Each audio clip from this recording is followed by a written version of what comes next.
Congress party చెప్తున్న వాదన కరెక్టే. ఈ ప్రభుత్వం ఉద్యోగాలు అమ్ముకునింది అని చెప్పొచ్చు. అలా కాకుండా వాళ్ళు ఆన్సర్ చేస్తున్నారు. ఈ ఆన్సర్ మాకు సంబంధం లేదు, మాకు నారా లోకేష్ ఆన్సర్ చేయాలంటారు. నారా లోకేష్ మీరు వచ్చి రండి, మీరు చర్చకు రండి అంటే మేము రాము, నువ్వు చెప్పాల్సిందే అంటారు. సో ఇలా రకరకాలైనటువంటి అంశాలు ఇవన్నీ కూడా ప్రజలు చెప్పుకునే ప్రయత్నం చేయబోతున్నారు అన్నమాట వాళ్ళు. అది ప్రోగ్రెస్ రిపోర్ట్ అంటే. మీరు అలా మాట్లాడితే నేనేం చేయలేను, కానీ సాక్ష్యాలు అనేది కోర్టులో ఇస్తారు, తీసుకొచ్చి స్క్రీన్ మీద చూపించారు.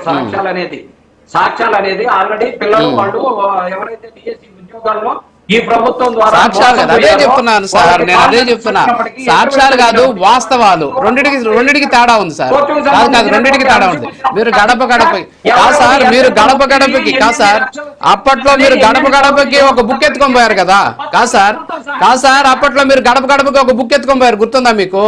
గడప గడపకి ఒక బుక్ ఎత్తుకొని పోయారు.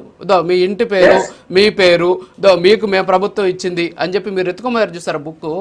అలాంటి బుక్కులు కాకుండా వీళ్ళు ఏం చేస్తారంటే రాష్ట్ర వ్యాప్తంగా ఏం చేసాం, ఎవరెవరికి ఎంతెంత చేసాం, మేము చేసింది ఇదిగో ప్రజల ముందు పెట్టేటటువంటి ఒక రెఫరెండం. దీంట్లో ఉన్నటువంటి అబద్ధాలు ఇవి, వాస్తవాలు ఇవి, మీరు డిసైడ్ చేసుకోండి అని చెప్తున్నారు. సాక్ష్యాలు వేరు, వాస్తవాలు వేరు. మీరు సాక్ష్యాల గురించి మాట్లాడుతున్నారు, నేను వాస్తవాల గురించి మాట్లాడుతున్నా. మీరు ఆ రెండింటి కన్ఫ్యూజ్ అయ్యి సాక్ష్యాలు కోర్టుకి సమర్పిస్తారని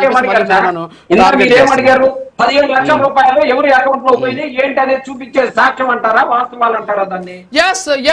సాక్ష్యం కోర్టుకి వెళ్ళండి, కోర్టుకి వెళ్ళండి, కోర్టుకి వెళ్ళండి. అయితే కాదు, అప్పుడు కోర్టుకి వెళ్ళండి. మీరు 15 లక్షలు ఫోన్ చూపిస్తున్నారు కదా, మీరు చూపించే కాదు సార్, మీరు చూపించే సాక్ష్యం ఎక్కడ ఉంది? ఇదిగో ఫోన్ కాల్, ఇదిగో ఆ ఫోన్ కాల్ ఎవరిది, 15 లక్షలు ఎవరు మాట్లాడారు, మొత్తం కంప్లీట్ క్లియర్గా ఉన్నాయి కదా. మీరు పబ్లిక్ డొమైన్లో చూపిస్తున్నారు. మీరు కోర్టుకి చెప్పుంటే వీళ్ళు కోర్టులో ఆన్సర్ చేస్తుండే వాళ్ళు. మీరు పబ్లిక్ డొమైన్లో చెప్తుంటే వీళ్ళు పోయి కోర్టులో ఆన్సర్ చేయాలా? కోర్టుకి సాక్ష్యాలు చూపిస్తారా? ఏమిటో నాకు అర్థం కావట్లేదు. ఒక చిన్న బ్రేక్ ఉంది, బ్రేక్ తర్వాత కంటిన్యూ చేద్దాం. Break please.